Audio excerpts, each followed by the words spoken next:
নমস্কার, হাইলাকান্দি দর্পণ TV news চ্যানেলের পর্দায় দর্শকদের স্বাগত। রয়েছে আমি মাহিপাল। দর্শকদের জন্য এই মুহূর্তে একটি বিশেষ সংবাদ।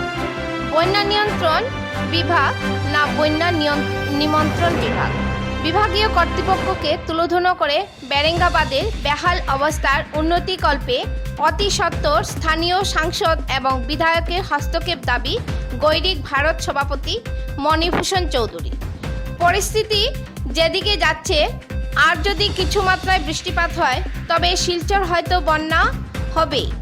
বুধবার শিলচরের পার্শ্ববর্তী বেরেঙ্গার নাথপাড়ার বাঁধের প্রচণ্ড দুর্যোগপূর্ণ অংশ পরিদর্শন করে এ মন্তব্য করেন গৈরিক ভারতের অখিল ভারতীয় সভাপতি মণিভূষণ চৌধুরী। তিনি আরও বলেন, বেরেঙ্গা বাঁধে নিম্নমানের কাজের ফলে প্রতি বছর ভারী বৃষ্টিপাত হলেই আতঙ্কে দিন কাটান নাথপাড়া এলাকার জনগণ। তাই আজ বিভাগীয় কর্মকর্তাদের নিম্নমানের কাজের জন্য ধিক্কার জানান এবং নবনির্বাচিত সাংসদ ও বিধায়ককে সময় থাকতে বাঁধের ফাটল অংশটি পরিদর্শন করে অতি সত্বর কাজের গতি বাড়ানোর জন্য আহ্বান জানান। যেখানে বাঁধের সমস্যা সবচেয়ে বেশি, সেই অনিলনাথের বাড়ির পাশে দাঁড়িয়ে মণিভূষণ চৌধুরী বলেন, বন্যা নিয়ন্ত্রণ করে থাকে বন্যা নিয়ন্ত্রণ বিভাগ, কিন্তু বিভাগীয় কর্তৃপক্ষের গাফিলতিতে মনে হচ্ছে তারা বন্যা নিয়ন্ত্রণ বিভাগের নন, তারা হলেন বন্যা নিমন্ত্রণ বিভাগের লোক। আজ সেই স্থান পরিদর্শনকালে গৈরিক ভারতের সভাপতি এর সাথে ছিলেন গোপাল কর, শ্রীভাস দাস, অজিত নাথ, আশুতোষ নাথ চৌধুরী, উদয় রায়, সুরজ নাথ, আশিস চক্রবর্তী, গুরু দাস সহ অন্যান্যরা। বিস্তারিত দেখুন শিবপ্রিয়ান ডায়েসের রিপোর্টের মাধ্যমে। পরবর্তী খবর পেতে চোখ রাখুন হাইলাকান্দি দর্পণ টিভির পর্দায় এবং নিত্য নতুন খবর পেতে চ্যানেলটিকে অবশ্যই একটি লাইক ও ফলো করে দেবেন। ধন্যবাদ।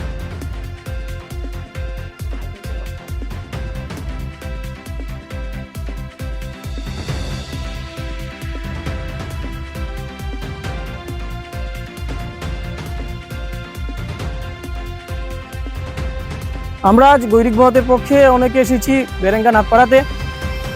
এখানে সিচুয়েশন ঠিক নয়। গতকালকে বিভিন্ন মিডিয়াতে এই বিষয়টি এসেছে, আজকেও এখানে অনেকে উপস্থিত আছেন। এই স্থানে পরিস্থিতি ভয়াবহ। পরিস্থিতি থেকে মনে হচ্ছে যে বন্যা নিয়ন্ত্রণ বিভাগ আছে, তারা মূলত বন্যা নিয়ন্ত্রণ করছেন না, তারা যেন বন্যাকে নিমন্ত্রণ করছেন। অনেকেই আছেন স্থানীয়, তারা একই কথা বলছেন। আমরা সরকারের দৃষ্টি আকর্ষণ করছি, মানুষ বাঁচুক। কারণ বিগত সময়ে 2022 ইংরাজিতে যে বন্যা হয়েছে, সে পরিস্থিতি কেউ ভুলতে পারেননি। সমগ্র বরাক উপত্যকা ভুগেছিল, বিশেষ করে শিলচর শহর এবং এই অঞ্চল বেতকান্দি ইত্যাদি স্থানে ভয়াবহ কষ্ট হয়েছিল। এখানেও অবস্থা যা সিচুয়েশন তা ঠিক নয়। ডিপার্টমেন্ট তখনই কাজ করে যখন দেখা যায় বন্যা আসছে করছে।